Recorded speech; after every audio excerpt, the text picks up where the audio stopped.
नमस्कार साथियों, आप सबका पुनः स्वागत है श्रद्धा वेद पुराण में। तो आज हम लोग डिस्कस करेंगे श्रीमद् भगवद गीता अध्याय 9 श्लोक अर्थ 16। इससे पहले हम लोगों ने अध्याय 1 से 8 तक के सभी श्लोक अर्थ सरल हिंदी भाषा में दोनों ही चैनल श्रद्धा एस्ट्रो ज्योतिष, श्रद्धा वेद पुराण में अपलोड कर दिए हैं। आप में से कोई भी व्यक्ति भगवद गीता को सरल हिंदी भाषा में समझना चाहता है, आप हमारे चैनल में आएँ, जहां आपको 700 के 700 श्लोक अर्थ मिल जाएंगे। तो आज के श्लोक अर्थ में भगवान श्री अर्जुन को किस प्रकार से कोई भगवान की भक्ति कर सकता है उसके बारे में बताते हैं। इससे पहले आप 15वां श्लोक अर्थ भी जरूर समझें, ताकि आपको 16वां श्लोक अर्थ और फिर आगे 17वां श्लोक अर्थ समझने में सरलता हो। कि भगवान बता रहे थे कि किस प्रकार कौन अलग अलग प्रकार से भगवान को भजते हैं, और कोई भक्त कैसे भजता है, कोई ज्ञान योगी कैसे भजता है। और इसमें फिर आगे भगवान कहते हैं कि भाई सबसे बड़ा गुण जो क्या है वो सत्यता है। वो हर जगह मुझे मेरा स्वरूप मानकर भजेगा तो वो किसी भी मार्ग से जाए, मतलब चाहे वो पूर्ण वैदिक मार्ग है और चाहे जो पौराणिक विषय ऐसा कुछ और पूर्वजों के लिए की गई आराधना है, सब में पूर्णतः पक्के विश्वास 100% विश्वास के साथ वो मुझे ही देखे, तो फिर उसकी पूजा संपूर्ण मानी जाएगी और वो पूजा उसको जन्म जन्मांतर के चक्कर से छुड़ाने वाली होगी। और अगर उसके मन में कोई असत्यता रह जाती है और अंतर रह जाता है, तो फिर वो जुड़ नहीं पा रहा है, सत्य के साथ नहीं जुड़ पाएगा। तो क्या यहां भगवान क्या बोलते, क्रतु मैं हूं, यानी जो पूर्ण वैदिक रीतियों से बताए गए अलग अलग कर्म हैं, तो उसको भी मैं मानकर भजना है। यज्ञ मैं हूं, पौराणिक रीति से बताए गए जो तरीके हैं, यज्ञ हैं, वो भी मैं हूं। स्वधा मैं हूं, अलग अलग प्रकार के कोई पितरों के लिए अन्न अर्पण आदि किए जाते हैं, वो सब कर्म जो है वो भी मैं हूं। औषधि मैं हूं, कोई भी अलग अलग प्रकार, चाहे यज्ञों में आप देखते हैं हम समर्पण करते हैं, ठीक है, मंत्र उच्चारण करते हैं और घृत यानी घी भगवान अग्नि को साक्षी मानकर समर्पित करते हैं। तो सब कह रहे हैं भगवान मेरे ही स्वरूप है और हवन रूप क्रिया भी मैं ही हूं। तो जब कोई भी व्यक्ति अलग अलग, चाहे वो वैदिक तरीके से पौराणिक तरीके से अपने पूर्वजों की मान्यताओं के अनुसार, वो अगर उसको पूर्ण सत मानकर भजता है, तो वो जन्म जन्मांतर के चक्कर से निवृत्त हो सकता है। लेकिन वहां पर सत्यता होनी चाहिए, मतलब मेरी गारंटी और वारंटी मुझे लेनी पड़ेगी। कहने को मैं अपने बताए हुए कोई ऐसे कर्म का पालन कर रहा हूं, लेकिन मेरे मन में पूर्ण सत्यता नहीं है, मैं दिखा कुछ रहा हूं कुछ, तो फिर वो ईश्वरीय स्नेह कह लें और अल्टीमेट गोल कह लें, जहां वास्तविक रूप में हमें पहुंचना था, वहां नहीं पहुंच पाएंगे। मतलब ये समझना है, अगर शुद्ध भावना से वेद रीति पुराण से मान्यताएं, हमारे पूर्वजों की मान्यताएं मानकर करते हैं, तो किसी भी मार्ग से पहुंच सकते हैं। और अगर असत से, केवल दिखाने के लिए, दिखावे के लिए, समाज में मेरा यश बढ़ जाए उसके लिए कर रहे हैं, तो फिर किसी भी तरीके से वहां नहीं पहुंच पाएंगे। तो ये बात यहां स्पष्ट रूप से समझनी है। थोड़ा और सरल करके समझते हैं। अपनी रुचि, श्रद्धा, विश्वास के अनुसार किसी को भी साक्षात परमात्मा का स्वरूप मानकर उसके साथ संबंध जोड़ा जाए, तो वास्तव में यह संबंध सत्य के साथ है। केवल अपने मन बुद्धि में किंचित मात्र भी संदेह ना हो, जैसे ज्ञान के द्वारा मनुष्य सब देश, काल, वस्तु, व्यक्ति आदि में एक परमात्म तत्व को ही जानता है। परमात्मा के सिवाय दूसरे किसी वस्तु, व्यक्ति, घटना, परिस्थिति, क्रिया आदि की किंचित मात्र भी स्वतंत्र सत्ता नहीं है। ये मन में पक्का विश्वास कर ले, इसमें उसको किंचित मात्र भी संदेह नहीं होना चाहिए। तो उसके किसी भी कर्म से वो मुक्त हो सकता है। तो मतलब सबसे बड़ी चीज क्या है? हृदय की निर्मलता, शुद्धता, सत्यता। और अगर हृदय की निर्मलता, शुद्धता, सच्चाई नहीं है तो फिर वो कहने को किसी भी तरीके में जा रहा है। कई बार उसको अहंकार भी हो जाता है कि भाई मैं वैदिक रीति से पढ़ा हूं, ये व्यक्ति जो है वो पौराणिक विषय जानता है, या केवल वो अपने लोक रीति मान्यताओं को ही जानता है।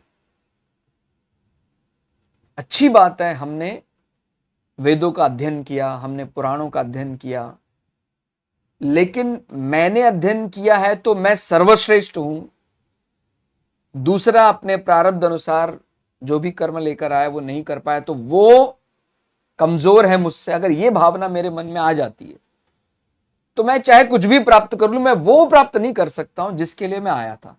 जैसे इससे पहले वाले श्लोक में भी आप समझेंगे आगे कि माने वही चीज है, भगवत गीता में आपको पुनः पुनः ऐसा लगता है वही बात बताने का प्रयास कर रहे हैं।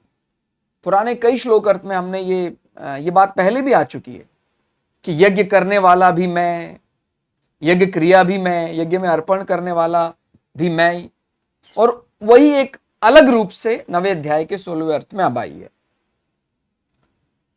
तो जब हर जगह उसको सत्यता, ईश्वर माने क्या? सदा से रहा है तो सत्य रूप ही हो सकता है। अगर उसको हर जगह सत्य दिखाई दे रहा है तो उसकी आराधना, उपासना वो किसी भी रूप में करे वो स्वीकार्य है। और अगर वो उसको कोई दंभ, अहंकार हो गया है कि मैं तो सर्वश्रेष्ठ हूं, दूसरे को क्या पता, ऐसा विचार आ गया है, तो फिर वो चाहे, जैसे पुराने श्लोक में हमने पढ़ा कि चाहे उसको स्वर्ग के लिए, वो उच्च लोकों के लिए तैयारी कर भी ले वो, लेकिन मुक्ति के लिए तो उसको अपने दम्भ को, अहंकार को मारना ही पड़ेगा। जो वैदिक रीति से किया जाए, तो अब ये थोड़ा स्पष्टीकरण दे रहे हैं कि क्या क्या क्रतु, यज्ञ, स्वधा। तो जो वैदिक रीति से किया जाए वह क्रतु होता है। वह क्रतु मैं ही हूं, माने ईश्वर ही है। जो पौराणिक, पुराण आप समझते हैं अलग अलग प्रकार के 18 पुराण, जो पौराणिक रीति से किया जाए वह यज्ञ होता है, जिसको पंच महायज्ञ आदि स्मार्त कर्म कहते हैं। वह यज्ञ भी मैं ही हूं। पितरों के लिए जो अन्न अर्पण किया जाता है उसको स्वधा कहते हैं, वह स्वधा मैं ही हूं।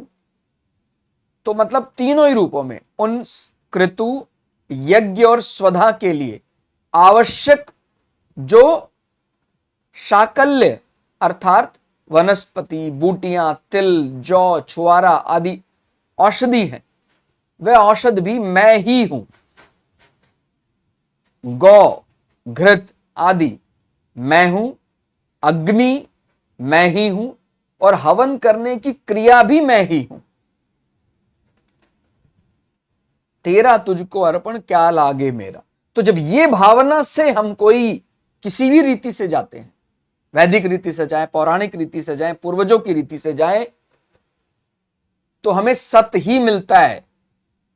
मुक्ति का मार्ग हमारे लिए सरल हो जाता है। और इनमें से किसी मार्ग पर भी चलें, और अगर हमारे अंदर, देखिए, परम पिता परमात्मा मेरा लक्ष्य है, तो मैं सत्य ही बारे विचार कर रहा हूं। और अगर मेरे लक्ष्य से मैं भटक गया हूं तो अपने आप ही मैं असत हो गया ना, क्योंकि जो सदा रहने वाला है उसकी आराधना, उपासना ही सत्य की उपासना है। और जो चला जाएगा तो वो क्या, असत की उपासना है। मतलब मैं अगर मुझे ये मिल जाए, मुझे ये स्वर्ग का सुख मिल जाए, मुझे किसी उच्च लोक में देवताओं के साथ जैसे रहते हैं वैसा, तो वो असत क्यों? वो सदा तो नहीं रह सकता। कुछ समय के बाद वो जो भी पुण्य लोक, स्वर्ग लोक आदि के लोक हम कल्पना कर रहे हैं, उससे वापस आना ही पड़ेगा। इसलिए जो मेरे मन में जब तीव्र आकांक्षा, उत्कंठा जागती है, शुद्ध परमात्मा के प्रति जब प्रेम जागता है, तो वो सत्य, और वो चाहे पूर्ण वैदिक तरीके क्रिया से मैं उसको जानने का प्रयास करूं, चाहे मैं पौराणिक तरीके से, चाहे मैं पूर्वजों की कोई हमारी कुल परंपरा चली आई है उसमें कोई बातें कही गई हैं, पूर्वजों के लिए किए गए तर्पण आदि, इस प्रकार मैं किसी से भी उसको जान लूंगा। सत्य के लिए सत्य ही होना पड़ता है। और अगर मैं अपने मन में कोई अहंकार पाले बैठा हूं कि अरे मैं तो पूर्ण वैदिक हूं, क्योंकि जो ये दम्भ होता है, मैं मेरापन, वो सत्य से असत्य की ओर लेकर जा रहा है। क्योंकि जब मैं ये विचार करने लग जाता हूं मैं, मेरा, तो वो सत्य नहीं है। मैं अपने आप को सीमित कर रहा हूं। माने हमारी एक छोटी सी भूल हमें सत्य से कोसों दूर कर सकती है। इसीलिए अपनी आइडेंटिटी को है रखना है, मैं नहीं रखना है। सब जो है वो तो सभी में एक प्रकार से मेरा स्वरूप, माने जो सामने मुझे दिख रहा है उसका आत्मा स्वरूप, मेरा आत्मा स्वरूप एक है। जब इस विचार से हम जुड़ते हैं तो फिर मैं सत्य से जुड़ रहा हूं। मैं अलग हूं, वो देखिए वो जानवर, वो पशु, वो मनुष्य, वो दूसरे प्रांत का, वो अलग अलग, ऐसा। तो फिर ये सोच जो है क्या है? असत। और असत सोच से चलकर हम सत्य को कैसे प्राप्त कर सकते हैं? इसीलिए सत्य से ही सत्य को प्राप्त करना है। उसमें चाहे आप वैदिक रीति, पौराणिक रीति, पूर्वजों के कोई तरीके से चले, लेकिन सत्य में सत्य ही रहता है। अगर असत से माने ऐसा विचार करें कि भाई असत्य जो वास्तविकता नहीं है उसको मानकर मैं सत्य को पालूंगा, ऐसा तो नहीं हो सकता। तो बहुत बढ़िया 16वें श्लोक अर्थ में परमात्मा को पूर्ण सतरूप माना गया है। किसी भी मार्ग से चलकर आप परमात्मा को जान सकते हैं, लेकिन सत्यता की गारंटी और वारंटी आपको लेनी पड़ेगी। और किसी भी मार्ग पे चलने पर लाभ नहीं होगा यदि सत्यता ही नहीं है। ये जो बोल रहे ना मैं ही हूं, ये बहुत बड़ी बात है। मैं ही हूं मतलब क्या? परमात्मा। और परमात्मा निर्दोष है, निर्गुण है, निराकार है। इससे अगले श्लोक अर्थ में भी, 17वें श्लोक अर्थ में भी आप इसी प्रकार की कुछ बातें समझेंगे। तो आज के श्लोक अर्थ को पूरे दिन उसका विचार करते रहें, क्या हमने पढ़ा बहुत बारीकी से। इसीलिए हमने ये तय किया था कि हम अलग अलग श्लोक अर्थ चर्चा में लेंगे, ताकि एक श्लोक पूरे दिन हम उसका पुनरावृत्ति करते रहें, बार बार उसी को स्मरण करते रहें, तो पक्का हो जाएगा। और अगर भगवत गीता समझ में आ गई आज के सीमित समय पे, कलयुग में, तो हमारा कल्याण होना निश्चित है। तो इतने अलग अलग प्रकार के पुराण, वेद, अलग अलग प्रकार उपपुराण, इतने ग्रंथ अलग अलग हैं, सबको इतने छोटे जीवन में तो नहीं समझा जा सकता। लेकिन भगवत गीता 18 अध्याय 700 श्लोक, ये तो समझे जा ही सकते हैं। इसलिए भगवत गीता का सहारा लें और अपने जीवन को कृतार्थ कर लें, ईश्वर को जान जाएंगे। बार बार उसको समझे, बार बार उसकी पुनरावृत्ति करें, तो ये प्रयास सफल हो। और आप में से ज्यादातर को, जिसके लिए आप यहां आए हैं इस प्लेटफॉर्म पर, वो आपकी कामना पूरी हो। इसी मंगल कामना के साथ आज की क्लास में फिलहाल इतना ही। मिलते हैं अगली वीडियो में, तब तक के लिए आपको शुभकामनाएं। नमस्कार।